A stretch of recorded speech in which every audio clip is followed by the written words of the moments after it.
अरे शिवम, ये कोमल अभी तक नहीं आई क्या? आकाश, फोन कर कोमल को और पूछ कहाँ है। ये लड़की पता नहीं कब लेट आना छोड़ेगी, हमेशा लेट आती है।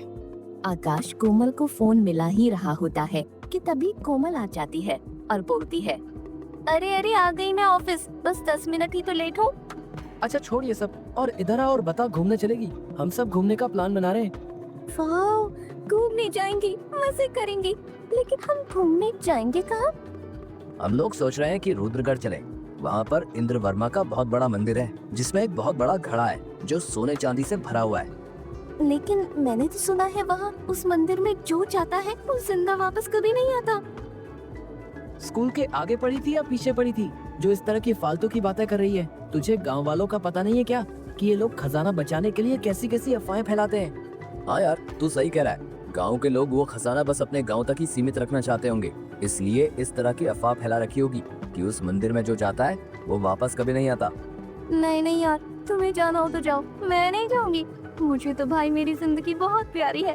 कहाँ मैंने सुना है रुद्रगढ़ के राजा की आत्मा है उस मंदिर में।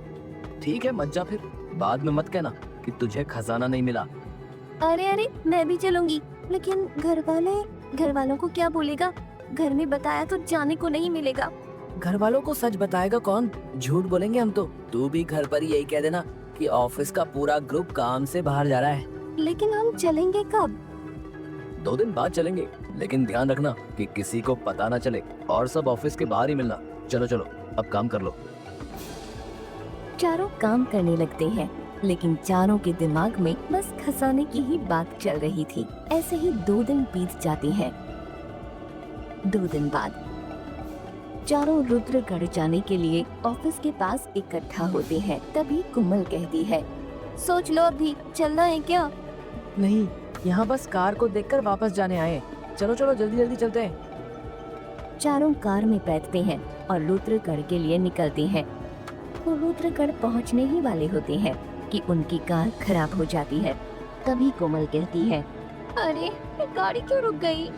पता नहीं क्या हो गया, ये कार स्टार्ट ही नहीं हो रही। चलो यार किसी से लिफ्ट लेते हैं। चारों कार से उतरते हैं, लेकिन उन्हें अंधेरे के सिवा वहाँ कुछ नहीं दिखाई देता। तभी कोमल कहती है, यार यहाँ तो दूर दूर तक एक भी इंसान नजर नहीं आ रहा, हम कैसे जाएंगे आगे?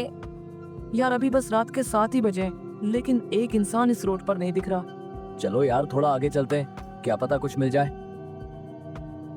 चारों चलने लगते हैं।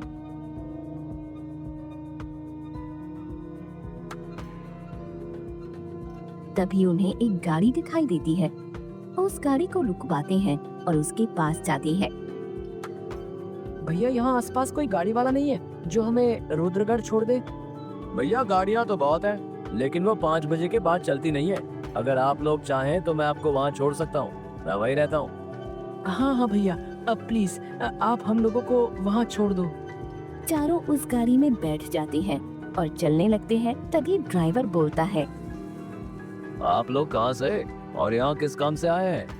हम लोग यहाँ खजाना लेने। अरे पागल है भैया, ये कुछ भी बोलती है।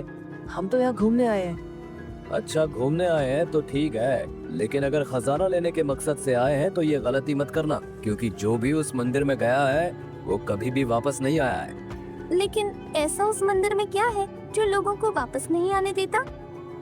मुझे मेरे दादा ने बताया था कि रुद्रगढ़ का राजा दुष्यंत एक बहुत ही लालची इंसान था। उनके पास बहुत धन था, लेकिन फिर भी वो मंदिर में छुपे खजाने को हासिल करना चाहते थे। एक दिन रुद्रगढ़ में बहुत बारिश हो रही थी और बारिश का फायदा उठाकर राजा मंदिर में गए और मंदिर के अंदर बने घड़े का सारा सोना निकालने लगे, जिसे देख भगवान इंद्र वर्मा को बहुत गुस्सा आया और उन्होंने राजा को श्राप दिया कि तुम्हारी आत्मा अब हमेशा इस मंदिर में भटकेगी और अब तुम जिस खजाने को चुराने आए थे उसी खजाने की रक्षा करोगे, और जो भी मनुष्य इस मंदिर में खजाना लेने के इरादे से आएगा तुम उसे उसकी गलती की सजा दोगे। इसलिए जब भी कोई इस मंदिर में जाता है वो कभी जिंदा वापस नहीं आता। चलिए अब आप लोगों की मंजिल आ गई, अब मैं चलता हूँ। चारों उतरते हैं और वो ड्राइवर वहाँ से चला जाता है। तभी कोमल बोलती है, यार हम घर वापस चलते हैं, हमने घर पर भी तो किसी को कुछ नहीं बताया है। चलना यार, तू भी किन की बातों में आ रही है? चल यार कहीं रहने की जगह ढूंढते हैं। वो सब चलने लगते हैं। और चलते चलते उन्हें एक होटल मिलता है जहाँ वो रुककर आराम करते हैं। अगले दिन चारों सुबह उठते हैं और गांव में घूमने निकल जाते हैं। घूमते घूमते शाम हो जाती है। तभी आकाश बोलता है, भाई कब चलेंगे मंदिर? अब तो शाम होने वाली है। मंदिर ही जा रहे हैं, बस पहुंचने वाले, तुम लोग जल्दी जल्दी चलो। चलते चलते वो लोग मंदिर के पास पहुंच जाते हैं और मंदिर पहुंचने के बाद वो देखते हैं कि पुजारी मंदिर के गेट को ताला लगा रहा है। तभी जतिन कहता है, अरे पंडित जी, आप ताला क्यों लगा रहे हैं? अभी तो बस 5 ही बजे हैं। गांव में नए आए हो क्या? पता नहीं है, 5 बजे के बाद ये मंदिर बंद हो जाता है और इस मंदिर में कोई नहीं जाता है। चलो चलो जाओ यहाँ से। इतना कहकर पंडित जी वहाँ से निकल जाते हैं और पंडित जी के जाते ही जतिन मंदिर का ताला तोड़ने लगता है, जिसे देख कोमल बोलती है, अरे अरे क्या कर रहे हो तुम? अरे अब मंदिर का ताला तोड़े बिना तो अंदर जाएंगे नहीं। हाँ भाई, जल्दी तोड़ ताला, अंदर जाते हैं। रुक, मैं भी तेरी मदद करता हूँ। शिवम पास पड़े पत्थर को उठाता है और दोनों थोड़ी ही देर में मंदिर का ताला तोड़ देते हैं और अंदर जाने लगते हैं। लेकिन जैसे ही वो मंदिर की सीढ़ियों पर पहुंचते हैं, बहुत तेज हवा का झोंका आता है और उन सबको हिला कर रख देता है। तभी कोमल कहती है, ये अचानक मौसम को क्या हो गया? चलो ना यार, वापस चलते हैं, मुझे बहुत डर लग रहा है। तुझे चलना है तो चल, नहीं चलना तो मत चल, लेकिन हम तीनों तो जाएंगे। ठीक है, मैं जा रही हूँ, तुम लोग जाओ, मुझे अपनी जिंदगी बहुत प्यारी है। ठीक है, जा तू डरपोक।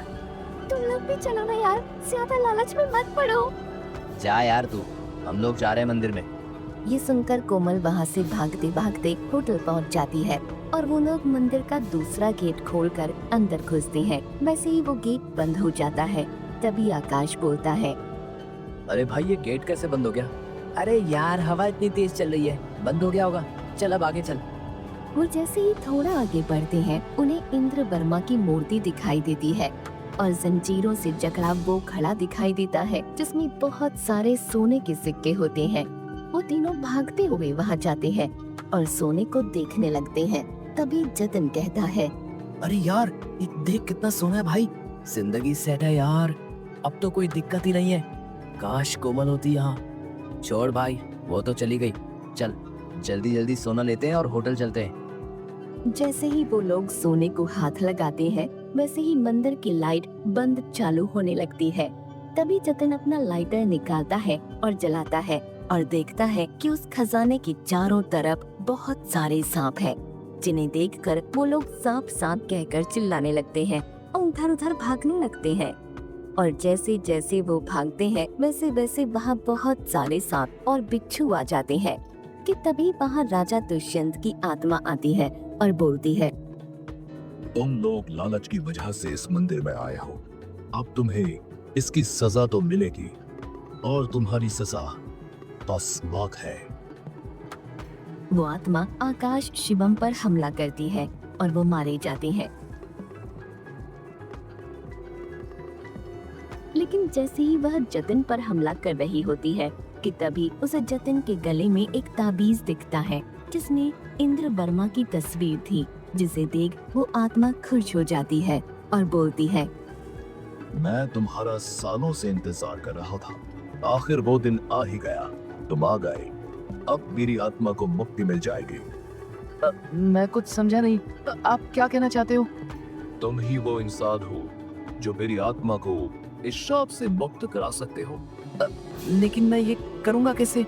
तुम इस खजाने को मंदिर में बने कुएं में फेंक दो, इससे मुझे मुक्ति मिल जाएगी, और इसके बदले में मैं तुम्हारे दोस्तों को उनकी जिंदगी वापस लौटा दूंगा।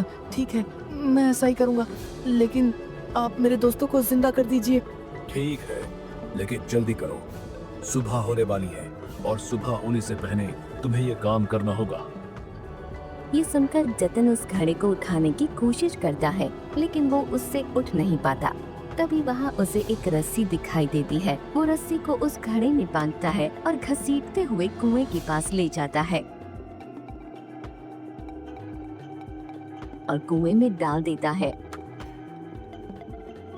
जिससे उस आत्मा को मुक्ति मिल जाती है और वो आत्मा जाते जाते शिवम और आकाश को जिंदा कर देती है। वो तीनों वहाँ से भागे भागे होटल आते हैं। उनकी ऐसी हालत देख कोमल बोलती है, क्या हो गया तुम लोगों को, इतना हाफ क्यों रहे हो? तीनों कोमल को सारी बात बताते हैं, जिसे सुन कोमल कहती है, आज हमें जितनी मुसीबत का सामना करना पड़ा वो सब लालच की वजह से। अगर हमने लालच ना की होती तो हमारे साथ ऐसा कुछ नहीं होता।